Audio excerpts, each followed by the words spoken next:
Dave D. Join us weekdays. Check out all the latest updates on talkingheads-podcast.com. And welcome to Bali, welcome to Thailand, and of course, welcome to the podcast studio once again. And what can we say today? Could be pretty hot in here because we've got some great guests, Bobby. What can we say today? Hey, we got Bobby Perez at the end of the what can we say, mission control. He's at the end there doing all the buttons today. But let's welcome ladies first. Amanda Williams, welcome back into the studio. How are you? Awesome. Thank you. You okay? You're looking awesome today with your Gucci t-shirt. Love a bit of Gucci. I tell you what, if the lights go off, we're going to find you with them nails, aren't we? Definitely. I've got the fluoro yellow happening. Happening. And of course, what can we say? My old mucker, my old friend in the studio for the first time, Paul Strachan. Welcome to the studio. Thank you very much. Nice to be here. Nice to be here. What did you reckon to the living room? Is it okay? It's very, very nice, actually. It's cool. Pleasantly surprised? I am. It's got to watch my slur, haven't I? Yeah,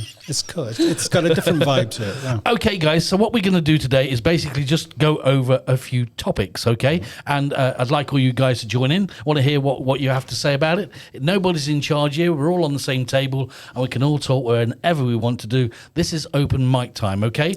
We like open mics. We do. And as being as there's three men in the room today, we're going to let ladies go first, okay? Which I think is the way to do it. Thank you. It's okay. We're very ladies first. We are. Was it? We are gentlemen. Chivalrous. Chivalrous. Yes. Chivalrous. Can't even say that when my tongue's like it is. Okay, Amanda, we're going to go with you. Now, give us a subject. I mean, we were talking in the break, and you was talking of dreams and goals. What did you mean by that? Dreams and goals. So for me, what I meant by that is, does everybody out there have a dream or a goal or something that they aspire for?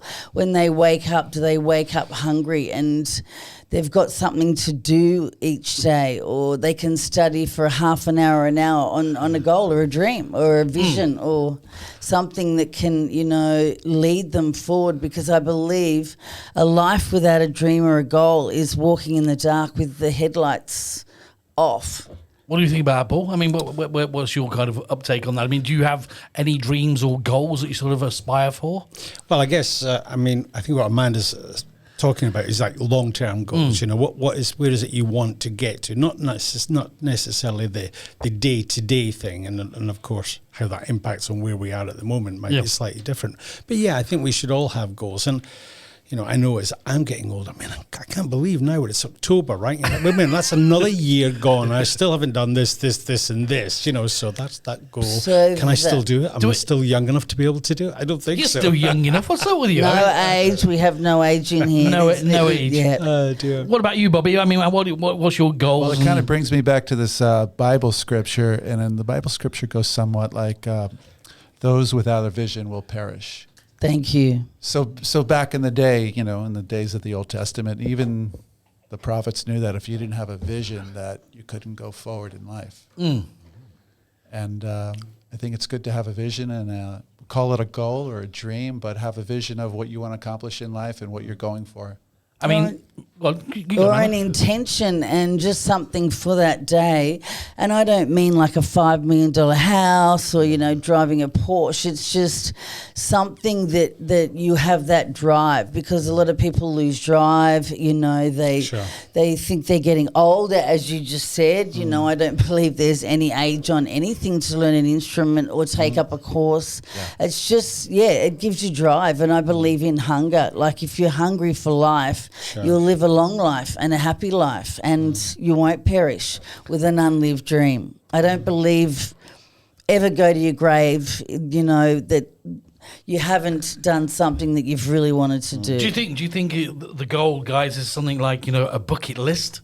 Yeah, Would you say that? Would you say that, Paul? Well, I don't know, because I think there's a thing, as you're growing up, right? There's this sort of peer pressure. Your mates are getting married, they're having kids or whatever. And I've had the 5-bedroom house in Scotland, Right, you had it all. With 2 imported sport cars. And was that happiness? I don't think sometimes, you said, it's happiness isn't necessarily what you think it is. So sometimes you've almost got to get it to lose it, to realize actually that's not happiness. You know, perhaps happiness is waking up every morning and, you know, making a coffee for your loved one and sitting there going, you know what, I don't want to strangle her today. You know, maybe that's happiness. I think what we've spoken about Samantha and Bobby. I mean, you've not your first time with us, but we've sort of like spoken off camera before about these kind of things. And I've been there, and I know you have, and I'm sure Bobby has. I don't know about you because you can say a little bit in a minute. But you have this strive in life. You have this sort of ambition to make a lot of money. You have this ambition to get a big house. You have this ambition to get these big cars, these boats, and have a nice girl and have everything. Yeah, and then suddenly you get it, and to me it was like, is this it? Yeah. You know, and then when it's all gone, and like I am now, I'm only speaking for myself, so you guys say in a minute, I'm only speaking for myself. I'm in Thailand now. I'm not rich, but I'm very happy. Really happy. Do you remember growing up, like, really happy when you're a kid, you're like, I want this. Yes. This is going to make me happy. And you like, you finally get that thing, whatever it was, and then you get it and you go, oh man. No, The rush that's is it. over. The I want syndrome, April. Well, it is, yeah. But, yeah. but I think, you know, I'm rich, Cool. but I haven't got any money. Yes, Yeah. this You is know, this is what we- this is hard. what- what does that mean? Rich means something else, I think. I mean, what does rich mean to us guys in here? I mean, to me, rich means to me is that I've got a great family. You know, I'm happy with what I'm doing every day. I mean, I'm happy where I am. It doesn't mean how big my bank account is. Those days have gone. Yeah, you know, totally. I find a lot of richness in the very small things now. The things I used to ignore before. Health.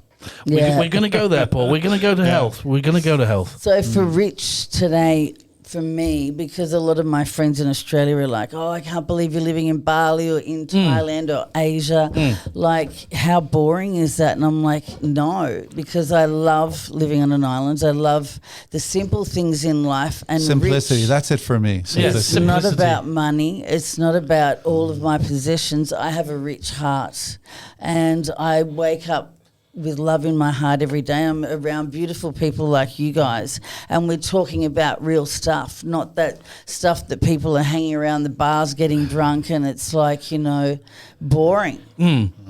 So there's a lot to be said for the simpler things in life, isn't it, Bobby? I mean, you know, we spoke about this before. I mean, just the little things in life that you didn't used to look at, yeah? I mean... The little things. The little things count. Agreed. We all Clean agree, water. We all agree on that. Now we're going to take like a bit of a curve here and bring some substance to what we're saying, and then probably people can go and have a look where we've gone, because Paul over there, none of us know this. I mean, you don't anyway. But Paul over there, at 6 years old, had open heart surgery. Correct? Yeah. Indeed, so yes. You did, and then he had pneumonia later on in life, and then he had Sodium deficiency. which you or can salt tell. You're going to deficiency. tell us in a bit, and also a little bit of MS thrown in as well. I mean, surely along that journey, Paul, along that journey, you looked at things in a different light. I'm trying Absolutely. to be. Well, there wasn't much light at one point. Yeah, for sure. But I mean, explain to us. I mean, you know, let's take one at a time and just let us know how it happened, what happened. I mean, and then how did you deal with these kind of things? Well, you know, I think the open heart surgery, that was a long time Yes, ago, it was. You know, and 6 years old? 6 years old. So Wow. yeah, I mean, it was pretty brutal. You know, I didn't realize it was that serious until my father was crying next to the bed, you know, before I went into the surgery, and I can vividly remember that. And of course, I'd never seen my father cry before, so it was one of those, oh my God, moments. Absolutely. And I woke up and I was on a bed of ice, and that was how they cooled your body back in those days. Yeah, I mean, it was pretty traumatic. But, you know, when you're a kid, you get over these things. You self-fix yourself very fast, don't you? You do, you know, you just... You repair yourself and carry on very yeah, quick. it's a weird thing, you know. But, yeah, I mean, I've had a number of health But challenges. the pneumonia, that was you were grown up. Yeah, that was here in Paddy. I actually wrote my will in the hospital bed. Well, so I got my lawyer to write it, and I had to sign it. I mean, it was really touch and go for a while. And yeah, I mean, there's moments like that where perspective, you know, Yeah, this is what I'm trying to get to these guys. I mean, and please jump in, guys. I mean, you know, this is free. You know, do what you want to say, but to me, I mean, and I've been, I've had some stuff as well, which we can talk about. But having pneumonia and bringing a solicitor or a lawyer in to do your will, I mean. Yeah, it was a movie moment. Absolutely. Perhaps the last part of the movie, a movie moment? Or there was fear. And do you get pneumonia a lot, or is it just that it was just something that comes sometimes? I am prone to it. So now I'm medicated to keep it at bay. But it's a worry as well, and as you know, I work between here and Chiang Mai, and sometimes in Chiang Mai the air quality is really not good, so I get really kind of paranoid about it. But it's hard when you have those situations, and of course when you're that close to death. Actually, I wasn't scared. Really, I wasn't scared, but my concern was for my family, my son, and all that, and that's when you realise that you haven't done enough. I think that's when what you've just said, when you start thinking about your family and them, you start worrying about them and what you're leaving and what's going to happen. You don't really think too much about yourself, do you? Everything sort of flashes in front of you. This is what I've heard, and I've been similar, but not as bad as you was. I mean, have you been as close as that to anything? Yeah, well, I had a near-death experience in November, and that was with dengue, and I'm very prone to the chest. So I have a husky voice, but the chest is very prone to me too. My father has a lot of breath and lung, and I have a metaphysically, because everything in the body and whatever aches and pains we have, it means something. Louise Hay wrote a book, You Can Heal Your Life, you may know it. But I had a near-death experience, and I did write a will too, because I thought, gosh, I don't even have a will. Do you know that many people don't? It's one thing that people forget. It's a real big part of their lives, and if they don't write one, they leave a mess. I mean, we're talking a big mess. I mean, it's not so long ago that Travolta's wife passed away sadly, and they're all fighting over stuff. I know. I mean, it's crazy. I mean, it's just it's beyond me how people can do that. They're all lovey in life when they're there in front of you, and I love you, mammy, and I love you, and how are you, darling, and all this lot. And as soon as they die, they're trying to rip all they're trying to get them for the last dollar. That's right. Yeah. It's a sad situation. It is. Bobby, near-death experiences. Have you been close to anything, or had any bad experiences with illness? Actually, not near death, but I actually about 7 years ago was diagnosed with tuberculosis. And it freaked me out because I always thought I was really healthy. And I went back to Hawaii, and I had this cough that I could not get rid of. And when I returned back to Thailand a month later, I had taken 2 rounds of antibiotics, and they weren't working. And I came back to Thailand and went to the doctor, did a saliva test, did an X-ray, and the guy sat me down and says, well, you have tuberculosis. And it just kind of blew my mind because I thought I was like rock solid, healthy, nothing could touch me kind of thing. I think we all think that. Yeah, we all think that. And it was a wake-up call for me. So I looked at life a lot differently for the next 6 months because I went on a heavy-duty antibiotic regime of 20 tablets a day for 6 months. Wow. It did give me another look at life and how hard I do push. I can push the body to a pretty hard limit, and it just was like, wow. When your health is, at that low level and you just can't barely walk up the stairs, you really look at yourself and, our body is our temple and really love it, and appreciate it. Yeah. So it's amazing just in one room. Of all the things, there's 4 people here, and just with me, I've had the stroke and the stent and that. I mean, just in this one room, how many people have had things? I mean, what I want to know about, and I mean, you probably know about this, but I didn't know about this one, which is that Paul got ill by sodium deficiency. Yeah. Yeah. Well, I had. It was after the pneumonia, and I found myself. I mean, literally years later. I had sodium deficiency, which is a lack of salt in the body.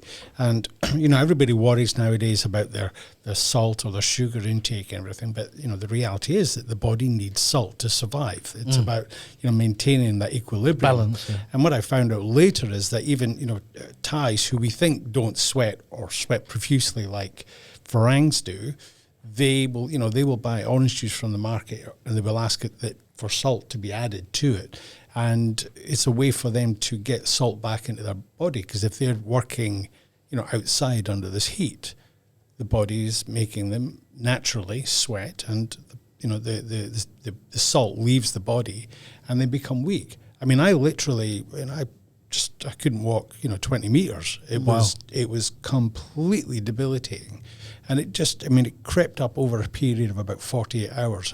I actually thought I had dengue, because I've had dengue a couple of times as well. And I thought it was that reoccurring, but it was different this time.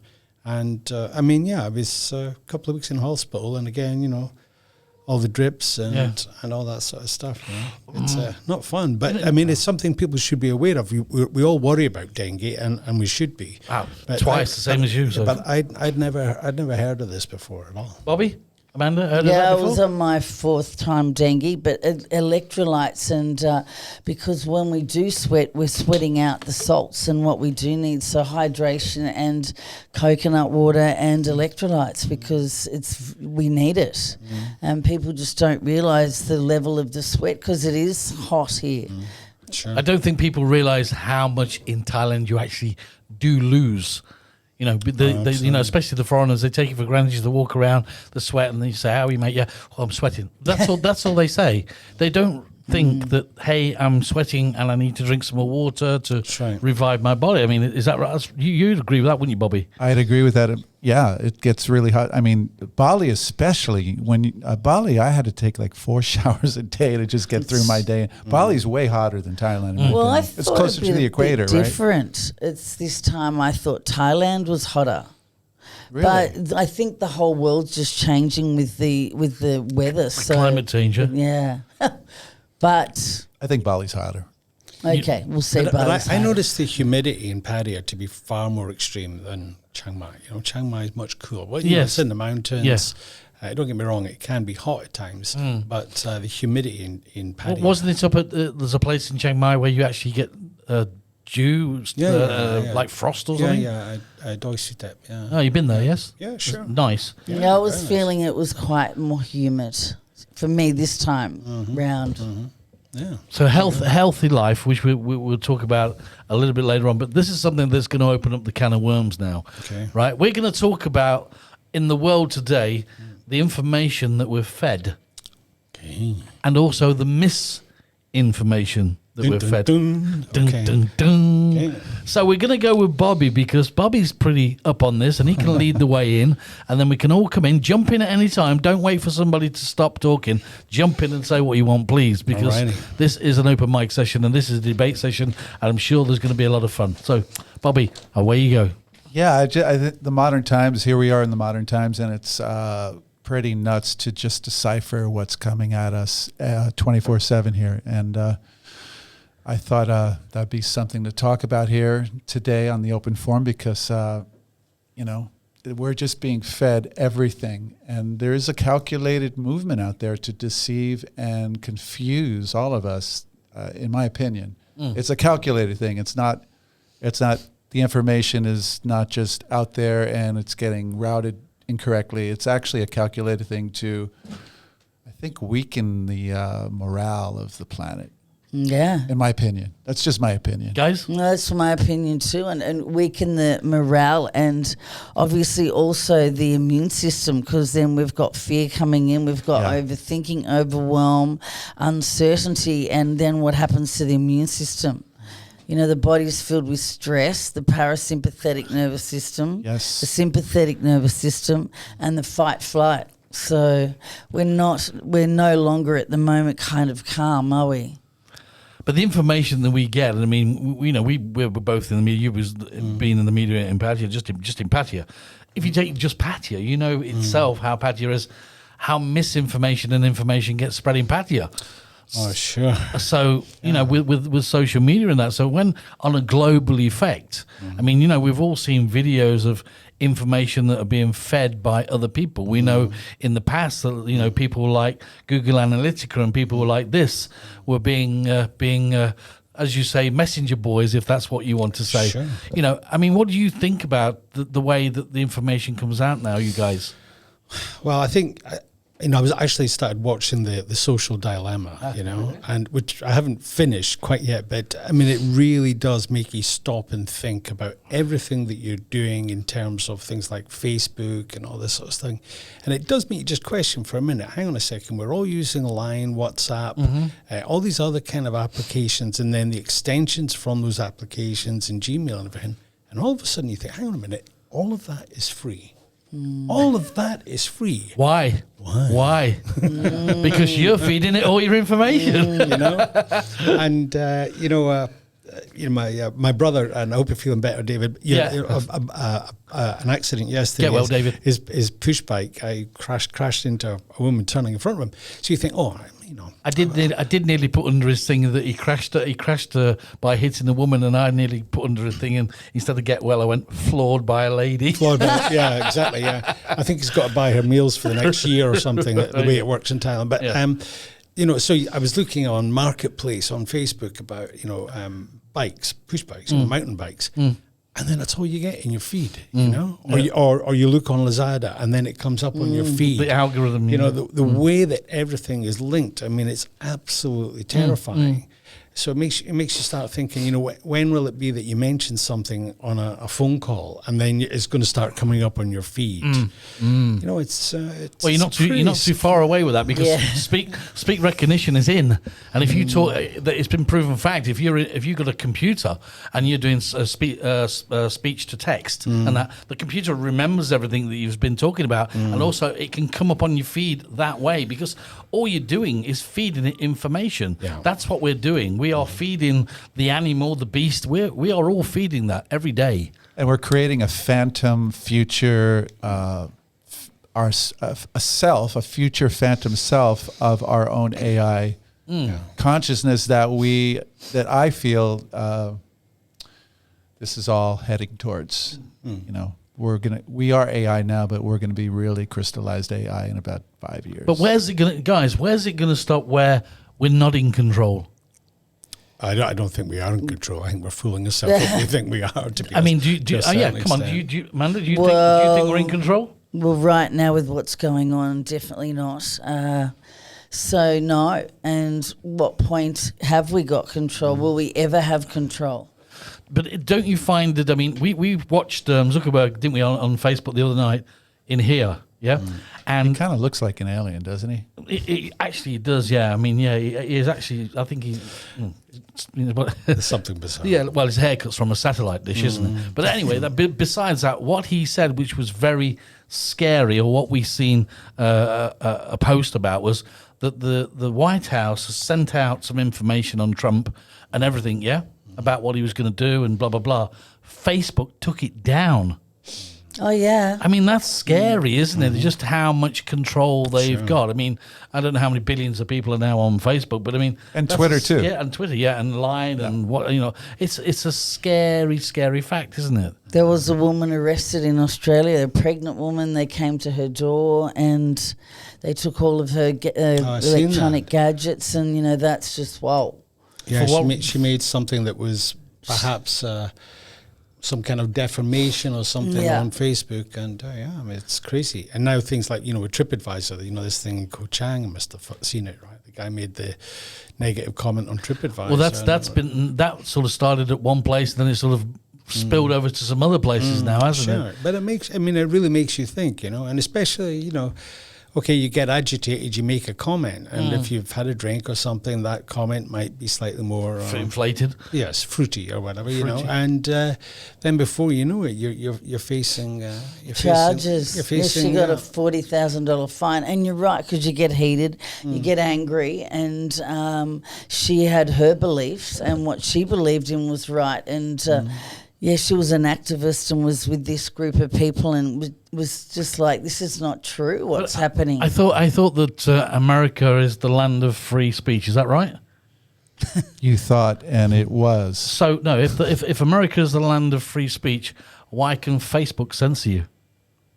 Because we've let them. We've signed. We've agreed to them. You know, when we joined on Facebook, we say you can do whatever you want. We've kind of signed it over. When they took away one of my accounts, and I sort of said, "Well, can I have all my photos back, please? And can I have all my information back?" They went, "No, you gave us that. They don't give you anything back. It doesn't matter what you think. You give them everything you put on your Facebook, everything you put into that Facebook information. Theirs. It's theirs. You're giving it to them. Sure. That's the scary part." And that's something that people should think about, because basically what people are doing, what they don't understand, and we're all guilty of this, this is what you're saying. I am here. This is where I live. This is my telephone number. This is my email. My house is going to be empty next week because I'm going on a 2 weeks holiday. So if you want to rob my house, come and rob it because I'm going to be away on holiday. Sure. That's what we're putting down. But if you're lucky, you'll get an advert for a security system before you go, right? Yeah, hopefully the algorithm will pick up and give you a new camera. It's the algorithm is It's wow. scary, isn't it? It really, really. Don't get me wrong. You know, the internet's got fantastic things, but it's very scary when, you know, just at the push of a button, like you've spoke about, you can put somebody out of business, and just at the pushing of a button, you can put the world into panic. Yeah, Did. Because that's what's happened. No? Yeah, exactly. you just nailed it. Yeah. Now, the good thing is what we spoke about today. We were down at the Expat Club and talking to the expats and talking about things that have happened. And according to sources, China have just found a new vaccine Okay. I've heard about it. for COVID. That's amazing, isn't it? Don't you think that? Don't you think that they sort of invented it? Yeah, No. and then everybody had it. Then they suddenly didn't have it, and then they sold the world all the masks. Well, my question is, all the different governments of the world are working on this, their own medical industries, and America's working on it, Australia's working on it, Russia has one, they say, China says they have one. So I'd like to compare notes to all those recipes and see what's really happening in terms of what they're going to give us or what they're going to try to give us. I'm not going to take it. Well, Elon Musk has said today in the papers, Forget about it. forget about it. My family's not taking a vaccine. Whatever you come out with, we're not taking it. End of. Yeah, same. I'm with you, Bobby. I'm not having any. I'm not having them. No, Absolutely not. No way. I mean, we haven't come across anybody Don't know anyone. that's at it. We don't know anybody. And also, we spoke in the Expat Club, which Darren McGarry put up a very good piece of information, and that is that 64 million people live in Thailand. Who's checking them? And if they do go to check them, or if they did go to check them and say, you've got COVID, they'd be scared because, number one, is they're leaving the family. Number two, they have to go into quarantine. And number three, they haven't got the money. So what they do is they go out to the 7-Eleven, they get a couple of Tiffies, a couple of M-Sips, and they go in the bed and sit there. That's what they do. You know, so as far as we understand, so far we haven't heard of anybody here who's got it. I haven't heard of anybody. No, and if you have, great, lovely. We'd like to meet them and bring them on the show and say you had COVID. How was it? You know, how What did it feel like? Yeah, what was it the other day? The woman, she was what, 101 or something? She'd had it twice or something and recovered, no problem. Yeah. So I mean, Can I ask a question? Are we being go for it. Are we being played, you guys? I think we're being played without a doubt. Without a shadow of a doubt, there's a bigger agenda here. I don't think any of this has got to do anything with health, quite frankly. But what I would say is that, you know, here in this wonderful kingdom, the figures for fatalities for people related directly to COVID is very, very small compared to other countries. You know, it's under 60, 59 right now.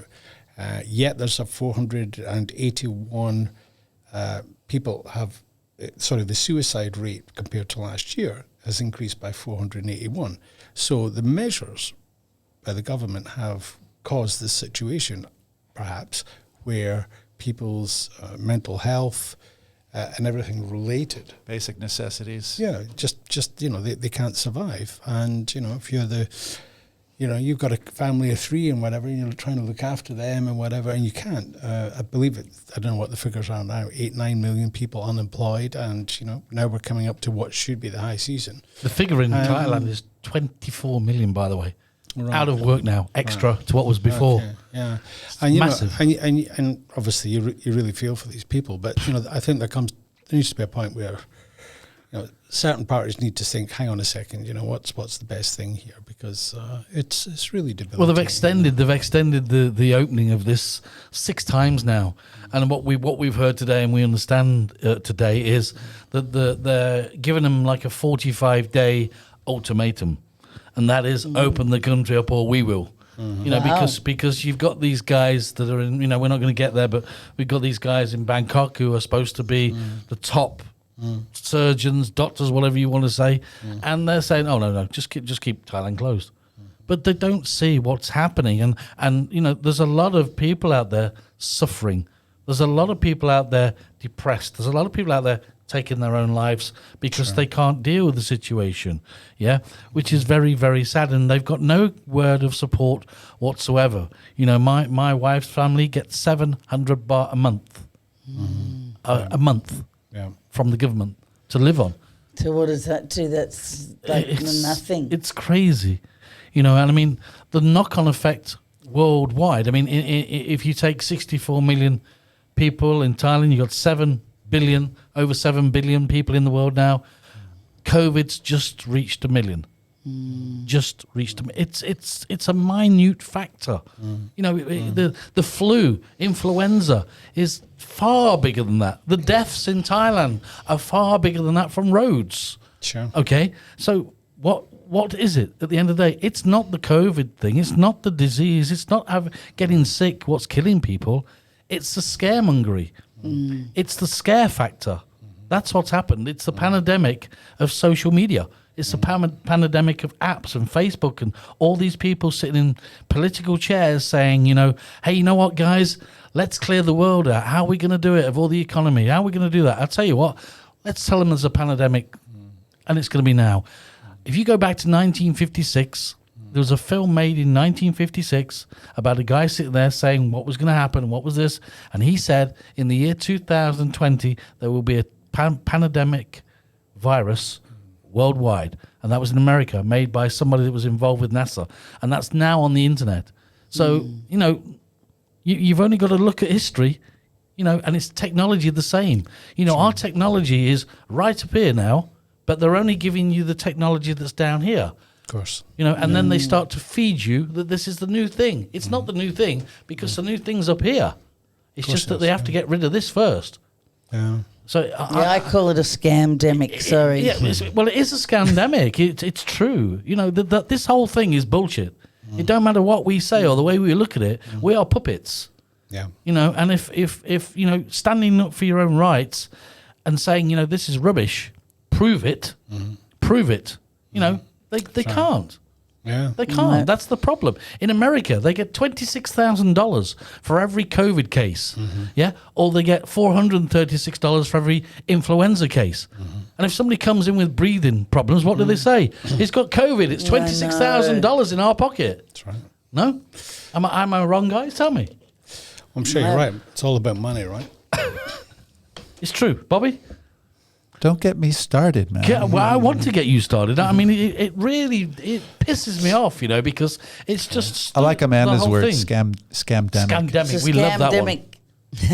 Scamdemic. So, what do you think about the scamdemic?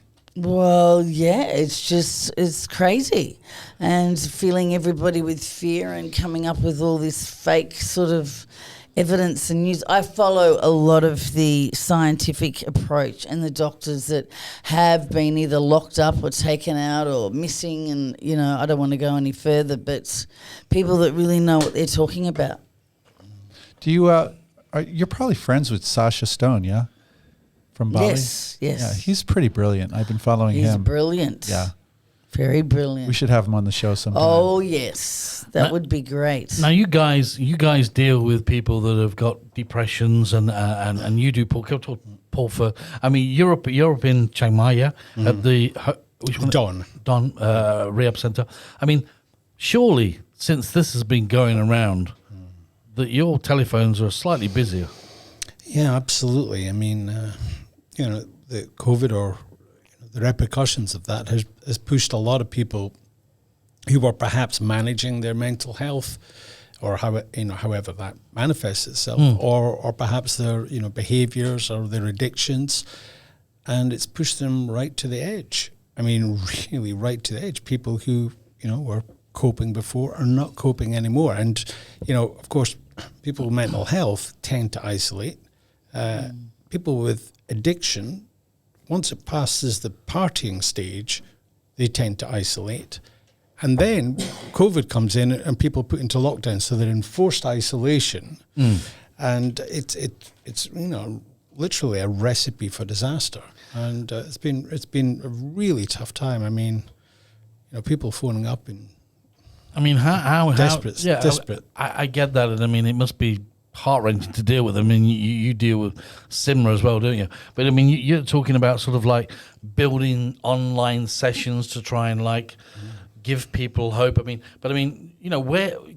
do you start when? Can I say, Amanda? Yeah. Where do you start when somebody calls in and says, this is the way I feel, or where do you start with them? What hope can you give them? Well, I want to see at what level they're at and share a story that, maybe I've been through, some sort of experience, strength and hope, and also a client. And, I have had somebody that I've been working with for 3 months that did want to take his life, and I was there to support that person. I said, by taking your life, you're taking the wrong person, because that is your mind that you're taking. Your mind is telling you stories. It's not your heart or your soul, because we've got to differentiate what is talking here. Is it the substance? Is it the fear? Is it the mind? So they don't have. A lot of them, I would imagine. I'm only talking out loud here, guys, because you're the experts. Surely it's like. That they're talking, but they're not talking. They've got to get a grip on reality, and of course, being pushed over the edge. What's happening now? Am I right there, Paul? You explain it to me. Well, how's it work? I think the problem is that a lot of traditional support has been whipped away. A lot of the even just family support has been gone because of social distance and etc. But also, families don't often identify with the feelings that their loved ones are going through. They love them and they want to support them, but they don't really know what's going on. And that's where there's always this barrier, and that's why people tend to just close down, because they give up trying to communicate with their family, loved ones and friends. So when they speak to me, and I have to say, I'm not a clinical or medical guy, I'm just a person who, tries to give them some information. You're a friendly voice that may be able to help them. Yeah, sure, my opening line to them is always the same. Do you want me to talk a bit about the dawn, or you want to talk about yourself? And okay, if they want me to talk about the dawn, I'll do that, of course. And if they start to tell me about themselves, they can talk for 40 minutes non-stop, because they haven't been able to speak to anyone. Yeah, that's the thing I was going to come up with. And you guys can probably answer this.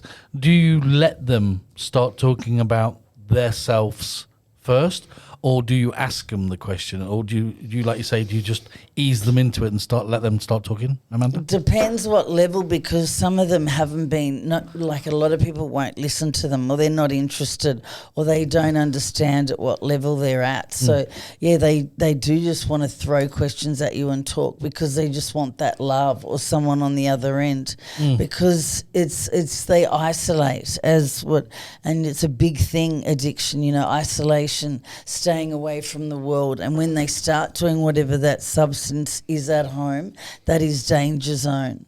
So it's at all different levels of how deep they're at in that addiction. Yeah, it's just my inquisitive sort of mind is that, how does that first phone call? Well, but each person will be different.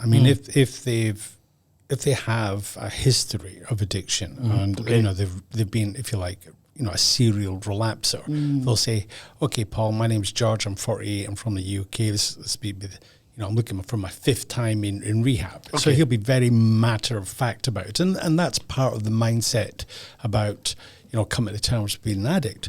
But a lot of the clients that get in touch with me, they don't necessarily have an addiction, or not an addiction that we would think of in the traditional sense. Because nowadays you get addictions like Instagram and Facebook or online shopping. I wonder how much Lazada's shares went through, over this last few months. But anyway, let's not go there. It's crazy a bit. Well, Amazon, come on, I mean, Exactly. $32 billion up, hello. But those other people, they don't know, and maybe they've never spoken to anyone before. So all they can do is tell you how they're feeling. So what you've got to do is, you've got to be compassionate and also tell them, well, it's actually understandable given these set of circumstances, and they might talk about, they've lost their father or they had a marriage breakup, which has exacerbated everything that's going on. And then, of course, ultimately, you've got to try and offer them solutions. And I often do what Amanda said, is to take a case, to take either a personal experience or take a client that we've had as a real example and say, well, I had this guy last year, whatever, he reached out, very similar circumstances, and actually humanize it and make them realize that solutions are out there. They're not necessarily easy, but, help is out there. And I think, people just... I think that the first step to a lot of people is a massive step to take, isn't it? Oh, sure. It's a massive step. That lifting up the phone. Yeah. I answer the phone 24 hours a day. Yeah. And, people will say, so, wait a minute, so you're not Thai, you're from Scotland, but I'm calling from Miami. So where are you? I said, well, I'm in Thailand. Well, what time is it there? I said, well, what time is it with you? She says, 4 p.m. I said, it's 4 here as well. Oh, we can't be on the same time. I said, no, we're not. We're 12 hours apart. Oh, my God, I've called you at 4 a.m. in the morning. I said, that's okay. Because, how long has that person been looking at the website going, well, I call them. And well, that's that guilt, and you're right. Well, That call can them. take up to a month or 2 months because they think that they're bothering us by reaching out. Yeah. And it's almost like dial the number, let it ring once, put it down. Oh, well, I tried, And, and I've had people tell me that. That Interesting. they want to, but they're kind of torn. They want help, but they're just scared. Are they scared to talk to the people next to them, to their families, or don't the families listen to them? I Or? think the vast majority have tried, and don't get me wrong, it doesn't mean that families are not supportive, but they can't help. There's denial. If your car's broken, you don't go speak to the plumber. I also say that the depression one, which I've had a bit in the past, is everybody sees you smile, but everybody don't see you cry. They don't see it home. Well, they don't, do they? I mean, depression is a thing. I've had a couple of messages on here, and it's just a message to us guys in the studio. And one guy says this is just a big cleanup act with what's happening now. Yeah. I mean, would you agree with that, Bob? Yeah, they're getting everything in order the way they want it to be.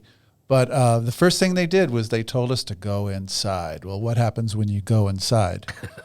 When you go inside, your immune system deteriorates, and it deteriorates because of the vitamin D deficiency that happens when you're inside. So this is a scamdemic. It's a plandemic. They know they're turning their screws, and the fact is we have to recognize that something is up and go outside, get in the sun, and get in nature. Nature is the ultimate healer.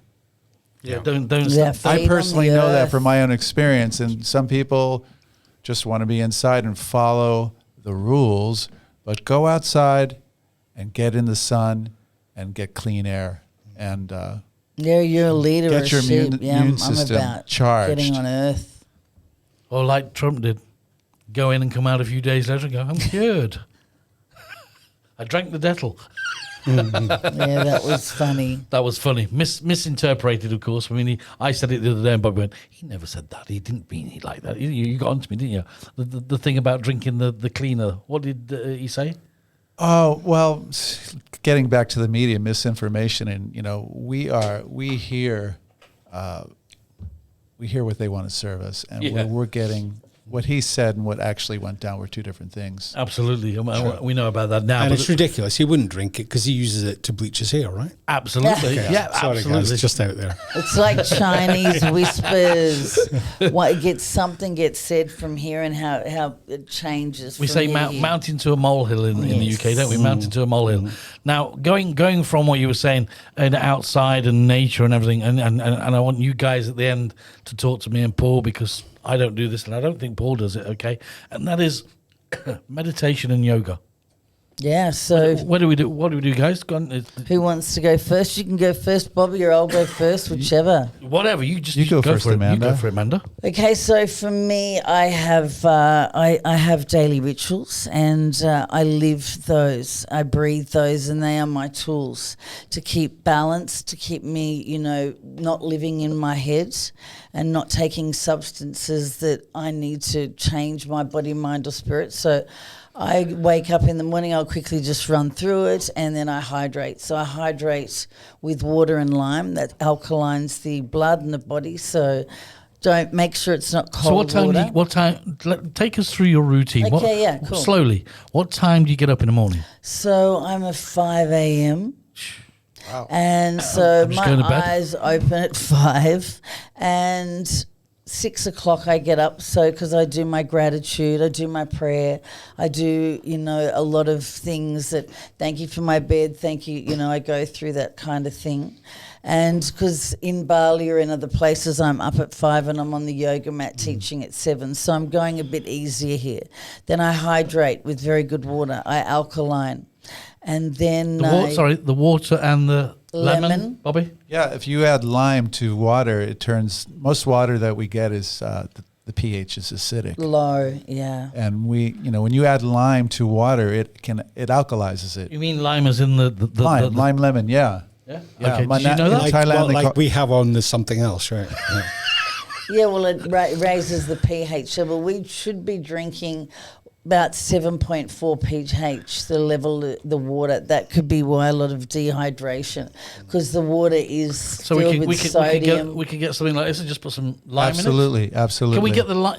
They do a lime, don't they, in a little bottle, and you can squeeze. Is that the same stuff? No, sorry. All right. So what? Tell me. I want fresh. Teacher. I want raw. I want from Mother Earth. I want as much So from you want nature. you want the little lime? Yes. Yeah. And you want the Yes. into the. Okay. All right. I got it. I got that. Most of the food that we eat, that humans eat is acidic. So our body is in this acid condition, okay? So disease proliferates in an acidic condition.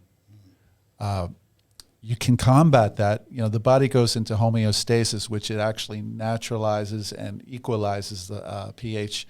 But most people are so acidic that there's always a fight happening in the body. There's a lot of life force trying to bring it into homeostasis, into balance.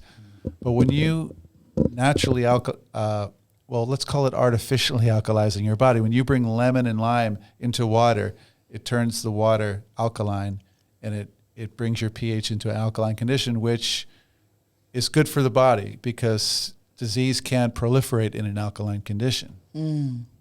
Yeah. Interesting. So disease means dis-ease. So dis-ease within the mind, body, and the spirit. So that's why we get sick. There's a dis-ease. Understand? Mm-hmm. So that's why there's a lot of cancers, and there's too much oily food. They're having burgers and fries, and we've got to break it down. We shouldn't have anything white. No sugars, no cakes. I'm sorry, guys, you're going to think I'm very boring, but sugar's just as bad as like drugs. Cancer like loves heroin. sugar. Cancer loves an acidic condition. It goes lives- crazy. I've never seen a fat caveman. Come to think of it. Exactly. There you go. That's true, though, isn't it? They lived on Mother Nature. True. So cancer lives off fungus. So it's sugar, and it's that moist environment. So if people like, I mean, me and Paul are not the healthiest people in the world here. So if we wanted to sort of change something, just one thing a day, That would be a big starting point. yeah. If we wanted, Just getting some limes or lemons and bringing that into your water every day, and get off of sugar, get off of soft drinks. There you go. Soft that's drinks. less the Sambuca and the ice. vodka, mate. That's just the lemon on its I'm own. getting that message. Yeah. If you could do that daily, and then just step by step, Rome wasn't built in a day, and I think just incorporate these things daily. So let me get this right. So if I just start tomorrow by getting the water, and squeezing some lime in the water, is that every time I have water to do that through the day? Well, if you can, it'd be awesome, because I think there'd be a little bit of acidic build-up. But just one time a day is fine. If you can only do one, interesting. that's good. What about after you've had your water and that? I mean, what kind of foods are you going for? So for me, I'm not a really big early morning food eater. I never have, because I've always trained. So I make my AJ smoothie. So it's a pea protein, and then it has a lot of greens like kale, and I put a little bit of coconut water. I'm not a big milk person. I make my own milk, almond milk. So I have different sort of things in that. And then that smoothie keeps me going till around about 10:30, 11. And then I'll do my yoga, and then I'll do my fitness, my training. And then I'll eat like a horse at about lunchtime. Thank goodness. I was going to say, I was waiting for that to come in, but I was like, oh, please come in. So when you say you eat like a horse, and I mean, and we're both very satisfied that you're going to start eating. But I mean, what kind of eating like a horse? What food are you eating? You don't mean hay, do you? So this is how you should live. You should eat like a king in the morning, a queen at lunch, and a pauper at dinner. So that's the best way to eat for your digestive system, and then you graze in between. So for me, it would be I haven't been eating as many eggs in Thailand, so it'd be like scrambled eggs, and I'd have spinach, I'd have sweet potato, and sort of all those kind of things. So you're boiling the sweet potatoes, yes? Yes. Okay, and spinach? Boiling? Spinach, yeah. Okay. I just kind of steam it all up. And the eggs you're boiling, or I'll have scrambled, I'll have an omelette. Like, I'm not like, oil? I'm going to bow on the food. What oil-wise do you use? I use olive. Okay. Me too. Just little, and you can water that down too. You don't need to use a lot of oils. Mm-hmm. Bobby, you sort of your protein and stuff like that, and you're pretty high on this kind of thing. Yeah, I'm not completely vegetarian, but I've been complete vegetarian before. I've been vegan before. I've been everything. What's your question? The question is, what kind of food do you eat at the moment? I mean, because I've seen you, and I've been to your place, and you eat certain different kind of foods. I try to keep it clean, clean. I like you, Amanda. I wake up in the morning with an almond milk smoothie. I love coconuts. Yep. I do. I buy bananas. I freeze them. I make bananas, almond milk smoothies with spirulina and camin, which is cumin. Yeah. I get raw ginger, and I chop up raw ginger and camin and combine that. And I start off with a smoothie, and I sometimes drop a couple of raw eggs in there and peanut butter. Interesting. And that's my power drink to start the morning. And lunchtime I like to have a nice lunch. But I agree with you about eating at dinner time. It's like you want to just have a light dinner, because if you eat late at night, that's really hard on the system in terms of digestion. I mean, people like gaining weight. Yeah, I mean, people like me and Paul, and I'm going to speak for Paul, and I hope I'm saying the right things here. I mean, we're not so savvy on what you guys are doing, if you understand. So, if there was one thing, I've been trying to kick your butt for a while. And do you do any of this? Do you? No, I don't. I mean, it's a bizarre thing, isn't it? Because we always think, or even if you think, well, we'll go out for dinner, that's the big meal of the day, but it shouldn't actually be. Not really. Yeah, you're right. Not unless unless you're working until 3 a.m. or something like that. Sure. If your system should be winding down. Yeah, that's right. You should be eating lighter in the evening. So I'm aware of that. It's something, try and practice to a certain degree. But and I've done some of the smoothie stuff and everything before, and you know what? It's great, but it's time consuming, and when you're working 14 hours a day, quite frankly, is there anything at all from when you was in your hospital bed ready to write your will and that changed you in the way of your attitude to eating or drinking or food wise? Did you change anything after that, or did you just carry on like before? I don't eat as much, and I think I've always been a slow eater, and I drive everything when I go out for dinner. Is that good? Yeah. Very good. You should chew your food until it's like liquid, really. That's kind of long, but you should chew your food very well. But it's really frustrating if I'm eating with anyone because, they've finished way before me and then they start stealing food off of my plate because they're still hungry. But I'm a slow eater and I just try to slow it down. But I think, I think people have got to be careful with stuff like that because I've had other things that have happened to me where the doctors say, right, you've got to drink more water. Everybody's got to drink more water. But I've drank it where I've drank so much water and not even the recommended amount, and I'm falling around like a drunk. So I think the thing is that with everyone is that, there's all these advice and it's good advice, but everybody's body is slightly different. And I think that's something we have to take into account. If there was one thing, guys, I mean, and you guys know this, if there's one thing, if I said to you now on this show, if there's one thing you would like everybody to do today, just to change one thing, what they do each day, what would you say first? Okay, so hydrate and drink water. And back to your question, so you should weigh yourself, what your body weight is. You drink 3 times the amount of what your body weight is. So when you said you were drinking too much, were you over-assimilating and go to the toilet all the time? So was it flushing straight through your kidneys or were you holding on to the water? No, I have no idea. Okay. It was 20 That's years ago. cool. So anyway, just Is it good? So, Can I ask you that? If you're drinking a lot, yeah, which I drink a lot of water and stuff, and go to the toilet quite a lot, is that good? Yeah. Or bad? Good or bad? Not really good. You're Not good to drink water? No. I want you to drink water as but much go as to you the toilet can. a But lot. if you're going to the toilet every 5 seconds, you're not holding the water and it's not flushing through your kidneys. You're just pissing it straight out. Sorry to say, but it's You not. don't go that, David, you don't go that. I go 10 times a day for a pee. Really? But not like Bobby, you'd know you. It's not as if you're going like every moment, every second. No, that's no. good. So Rest of the time, I just trousers If are wet. you combine that water with lime, you're going you to will see lots of changes. slow it down. You'll slow that process down where your kidneys are going to get more benefits and all of your organs. Just by the lime water. Yes. So there we go. So This show is interesting. sponsored by... This sponsored And by. I'll quickly give you a few things. So, Go on. all right, lemon and water. Green apples are really good for you. They've got a lot of, they're crunchy. They're made of water, so they go through your body. So Green apples. green or red, it doesn't matter. And celery juice, great. Also, That's very alkaline. Very alkalining. Celery juice. Celery juice.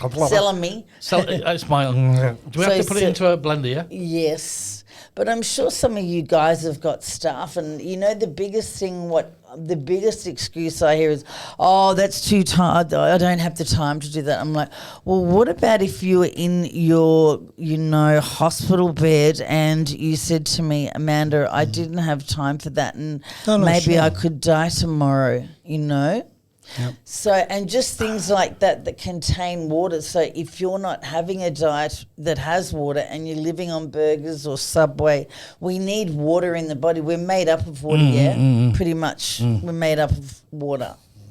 We're blessed that we live in Thailand, all 4 of us here. And, Amanda, you live in Bali. The blessing that is here is that there are lots of coconuts. Coconuts. We should take advantage of drinking coconuts because coconuts are it's like the greatest food you can put into your body. Coconut water. It wasn't so long ago. I remember over in the UK that they started to give the athletes coconut. I mean, they never used to have it, and then suddenly everybody was saying, because we're at the Loughborough University. All the guys would give them coconut water. It was incredible. 1 minute they were taking all this, whatever these. They're full of sugar. Yeah, it's that's what you said today, didn't you? They're fake, full of sugar. Yeah, I brought 2 drinks today, and I went, "Do you want one, Bobby?" No, full of sugar. They are. It makes me feel bad. It's like at the very he's driving don't feel me. bad. He's but you driving me just to a gotta read lettuce. the labels. Nobody's driving me towards lettuce, and you know what I mean. He's driving you towards being healthy, and you'll live a lot longer. I like the water bit. Yeah, I like the online Well, I'm water. glad that's making you happy. What information that's out there at the moment on the right kind of food? There's so many sites, and you know, there's so many people that say, you remember, what was it called? The Atkinson's diet, Yes. where, you know, have a big full breakfast in the morning. It's the best thing since sliced bread. And then 6 months later, don't eat that because, I mean, if you listened, no disrespect to anybody, if you listened to everybody in the world who said, that's good, that's bad, that's good, that's bad. Well, just go actually, we wouldn't end up eating. Go online and you can get charts of acid food charts and alkaline food charts, and you can look down the chart of the acid food and go, oh, I eat all those foods almost all the time. And you look at the alkaline charts and you can realize that those are the foods that you need to lean towards. And most people are, like I said before, most people are really acidic. And the thing is to think differently when you're eating because, you know, having an acid body is going to keep you unhealthy all the time. Sure. So you can get those charts online. They're all, you know, on the internet, and it will show you what foods are alkaline and what are acid. I think the rule of thumb is if it tastes really yummy, it's probably bad for you. Well, yes and no, because we can make really good, healthy food without sugars. Tastes really yum, because I do them on my retreats. Okay. And what I wanted to just say is, we can make, you know, really yummy food without all of those nasty sugars and nasty things in them. And what were you just saying about something? I wanted to tag onto that. Saying about what? I don't know. He was saying you could look online and find out about different foods. So I'd love you I'm the one with the guys. memory loss, Bobby. I'll remember this. Don't worry about it. So everybody out there that's listening, you know, get those charts and have a look what you are eating and what you're not eating and lean towards the more alkaline. And also, because this is the Agni, the fire, the digestive fire, and also the Ayurvedic nutrition. This is where I'm studied. So we're Vata, Pitta, or we're Kapha. And if you look at that, that also helps what you should be eating. But we can go down there later, or someone can ask you a question, or you can direct them to my website, and I can, you know, help. I give Friday free back sessions. So if I was to ask you first, and I'm going to ask the other guys to say, what today, as we speak now, what is your favourite food? What would you say is your favourite dish? Because when we go around, people ask them, you're going to see the variety of it. Okay, so I love turmeric. I make turmeric, so I love turmeric. My favourite dish, I'm a bit of a boring eater, but it's, to me, not boring. So I love salads. Gosh, what's my favourite dish? I love fish. I eat fish. Okay, so it would be a fish. Yeah, fish and salad. A fish dish with a salad. Now we're going to go to Paul because you go for it, Paul. You just say what your favourite food is because it's bound to bring some. No, I'm very much a curry kind of guy, spicy kind of guy. Although, you know, in Chiang Mai, they do this dish called geng hang le, which is loaded with tamarind and ginger. And I've always been a massive fan of ginger, and I would always use it when I'm cooking, whatever I'm using, if I'm cooking meats or whatever like that. So before I had my stroke, I hated ginger. Really? I could not touch ginger. I had a stroke now, and I buy it by the jarful. Really? Wow. Well, You know, when you get the ginger, you get the raw ginger that you get, the normal, and also you can get the one that's like the pink and it's in the jars. Okay. I can put that in between bread and eat it. It's just incredible how I didn't like it before and I like it now. Interesting. So your favourite dishes? Well, you know, I mean, I love Thai food, all that kind of stuff. But yeah, I mean, But on the table, it would always invariably, I would lean towards something that had ginger. So if you were having a curry, what would you have? Would you eat dessert after that? I'm right, I would, yeah. What would you have? Anything with chocolate. There you go. Not Next. saying that it's bad for you and it's going to make you fat, but You know. having sweets after very hot, spicy food is not good for the Well, belly. I'll have it as a starter. I'm quite happy, to be honest.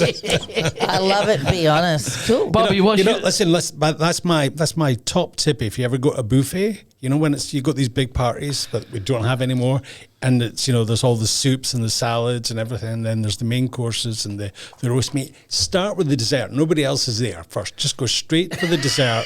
You're awesome. It's cool. I love it. He's right though. I've got to agree with Yeah, Bobby. Favorite dish? Use the roast beef to wash it down. Yeah. Favorite dish or favorite food? Your favorite food? Okay, favorite food. I really like avocados. Oh, yum. Interesting. I like avocados, and I mean, it's really hard to pinpoint what's your favorite food because there's so many amazing foods. But I like avocados, and I lived on an avocado farm in Hawaii for 7 months. There are hundreds and hundreds of Charwil avocado trees, and I love avocados, and they're alkaline too. That's all my wife ate when she was pregnant. Avocados. That was one of the main diets that she ate every day. Mine is tandoori chicken, as you know. Oh yeah, made in the outside oven. That's not the that's not the one with the sauce or anything. This is the dry red tandoori chicken made in the outside oven. We went to an Indian restaurant the other night. And I'm sitting there. I know that Bobby's. It was amazing. Yeah, he's pretty strict on food, and I would imagine you are. I'd love to get the name of it. No, I love tandoori. Right just right up the road. We can go. We could probably go. So I sat there and I said, "Have you ever tried this, Bobby? Because I know what he's like, and I understand everybody here. Everybody's got their own, whatever they do." Let's go tonight. I said, "Yeah, we'll go tonight. We'll go after this." I said, "Have you ever tried that?" And he went, "No, what is it?" I said, "You've got to try it. It's made in an oven outside. It's dry red chicken. It's tandoori chicken. You've got to try it." Well, tell him what kind of oven it's made in. It's made in a stone oven in the back garden. Wow. That's how it's made. It's a clay oven. Yeah, clay isn't oven, it? clay oven, Paul. Yeah. So I mean, it's hung in that, and it's red, and it's they leave it to marinate for 2 or 3 days or whatever, then put it in there, cook it, it dries out, and you get it as a dish. And I said, "Have you tried this?" He went, "No, let's try it." And it took me like 3 attempts before he'd actually, "I'm not trying that. I'm not trying that. I'm not trying that." And then he eventually picked it up and went, "You know what, guy? This is absolutely amazing." And that was the first time, wasn't it, Bobby? It was my first time. You just I was loved pretty it. blown away. It was like the tastiest chicken I've ever had. And I'm trying not to eat meat on that level, but I had to try it, and it was amazing.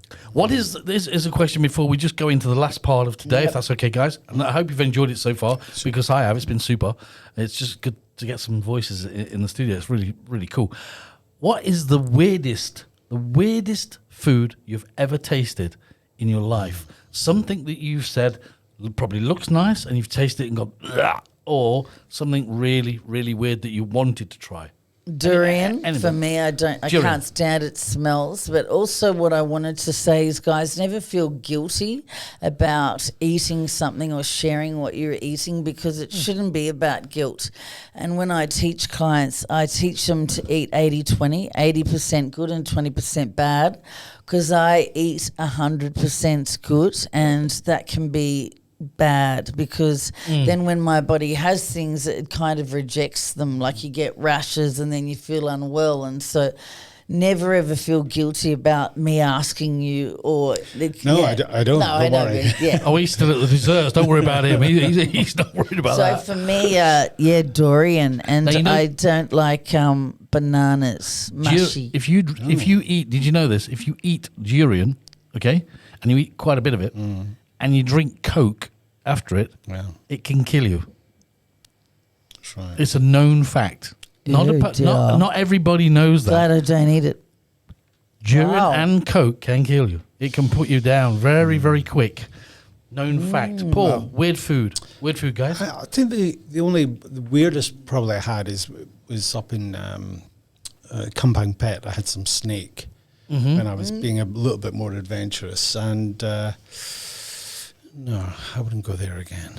No. You went to have a go at it, and then No, I was I think I was just showing off as the Farang boyfriend. Yeah, sure. Oh yeah, I'll give it a try. No. Bobby. I'd say durian. Yeah. Yeah. You would say that. Yeah. I mean, have you only tried that once, or? I've had it a few times, but it's an interesting texture and smell, and once you get beyond that, it's actually really delicious. But the entry level into it is a little interesting for me. I think the worst thing I've ever tasted is that there's a paste in Thailand that they make. It's a red paste, it's got like herbs in it. It's got tomatoes. It's got chili in it. It's got everything. It stinks. It really, really, really smells. I mean, you can have a tub like this, and the house is full. It smells so bad. I can smell it as soon as I come in the drive with my car.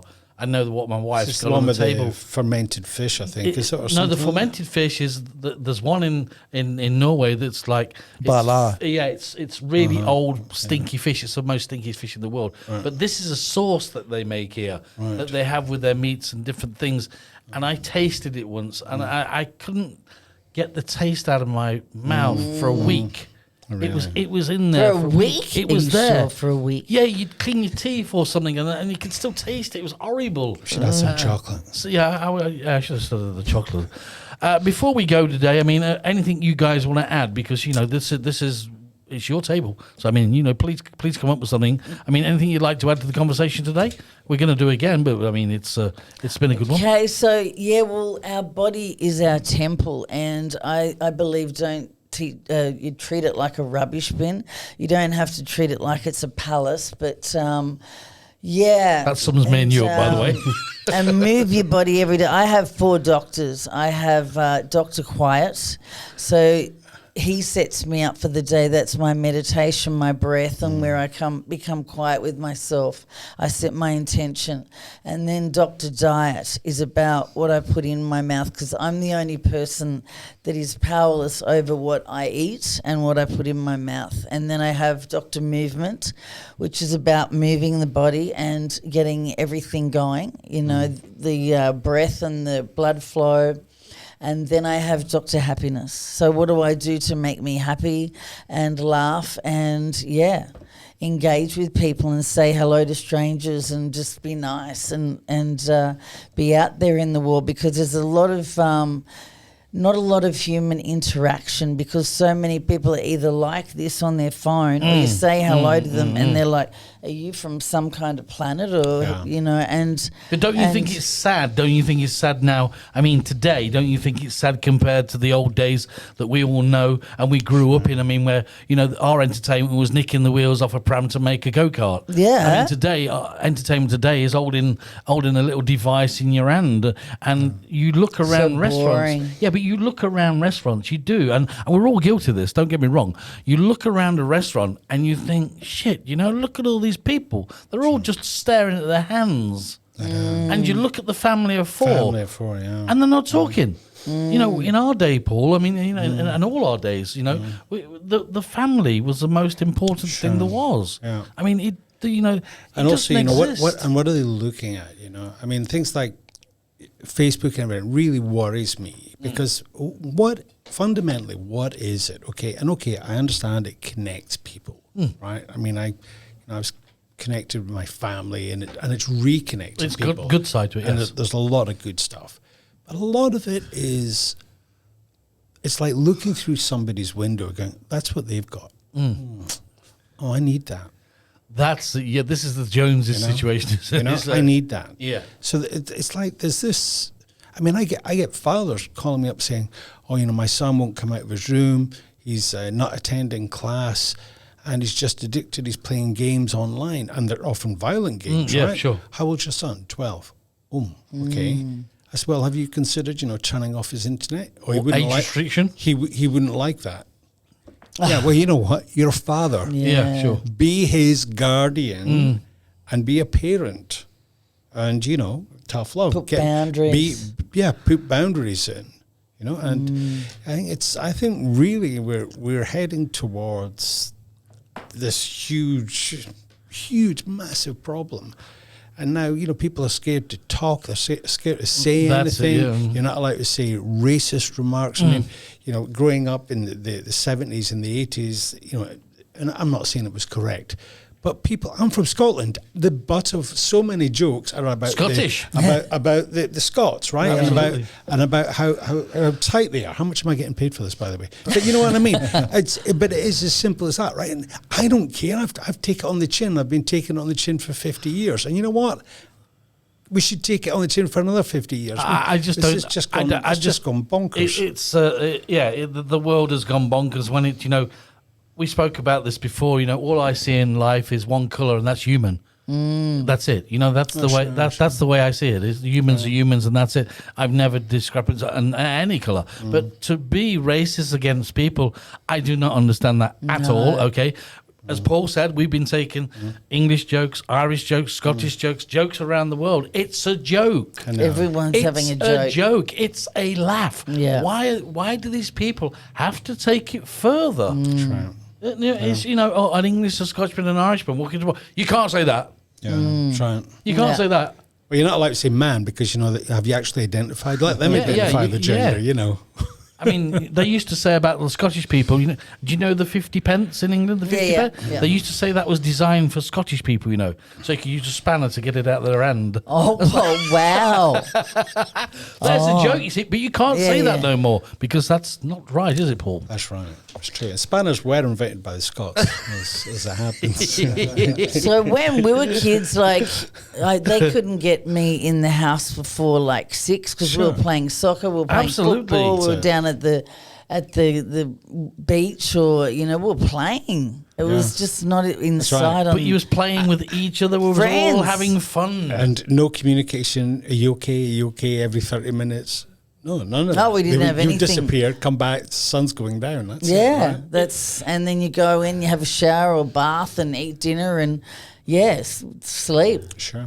It's a scary thing. The basically technology, believe it or not, technology is good and it gets us in good places and we learn a lot from technology and it's helped us a lot in life. But it's sad when technology is crushing a child. It's crushing their future. Because what are these kids going to grow up thinking now? Sure. They haven't had any realism. When we was around, like I said, my kind of fun was having a steel bathtub and being put in the river and floating down the river with a stick as you paddle, and you're with your friends and they're all diving in and you got to swing over. These things don't exist now, It's where's my iPad, Dad? Yeah. Where's my telephone, Dad? And it's sad that the blackmailing as well. Yeah, the AI of that's what you want to say. The technology today is robbing the childhood away from the people that are around today. And some kids, they can't communicate because they think they're going to say something wrong, or they're comparing themselves to others. She's got that, he's got that. I need those because such and such is wearing the latest support. How does this work? If we was in a room now, Bobby, and I got a guy from Trinidad there, I got a Scottish guy there, I've got an Irish guy over there, I got an English guy here, and a woman from Thailand. And we're all talking and laughing and joking together and taking the piss out of each other. How can that be politically incorrect to do that when we're all friends, we're all enjoying ourselves, and we're all having a laugh? Where does it stop? Try it. Where does it stop, Bobby? You tell me. Where does it stop? I mean, is it right that a child can go up to a guy that's from Africa or from somewhere else? A white guy goes up to a little kid who's from Africa and says something, but yet he can't say everything because he's scared to say what he really wants to say, because in case he says something wrong and they kick him out of a school. Sure. I mean, where does it all end? I think it's very sad. Do you, Bobby? Yeah. Have you guys checked out Black Mirror on Netflix? Sure. Of course. Yeah. Have you checked it out, No, David? no. Oh, wow. No, I'm still. You know where I am at the moment. Don't go there. Exactly. You know where I'm at. I'm on season 4 or something else. But anyway, listen, guys. I hope that we've covered some things today. Okay. I hope that you've enjoyed coming on. Indeed. Thank you for having us. It's been great, and we'll do it again. I'm sure that we'll all do it again and have some more fun. We've tried to do something that's probably not been done in Pat here yet. No, indeed. A bit of hard talk, and we've got. And when we invite other people to come along and enjoy us, Anybody can listen. Anybody can come into this living room. Anybody can sit down with us, and we can have a conversation. There's nothing in here that's not politically correct. There's no colour regime in here. There's no boundaries. It's just some people around the table having some fun. And there's no chocolate either. And there's no chocolate. We'll sort that out for next time, mate. We can have. What's your favourite chocolate, by the way? Oh, literally anything. Yeah. Anything begins with C. He's all right with. Don't go there. Amanda, thank you very much for joining us today. Thank you. Paul, thank you very much for taking the time out to come in and having a bit of a chat today. Hope you enjoyed it. Very welcome. Bobby at the end, of course. Thanks, everybody. Mr. Man, and from me, Dave D, thanks a lot. This is Talking Heads. Talking Heads podcast live from Pattaya, Thailand with your host, Dave D. Join us weekdays. Check out all the latest updates on talkingheads-podcast.com.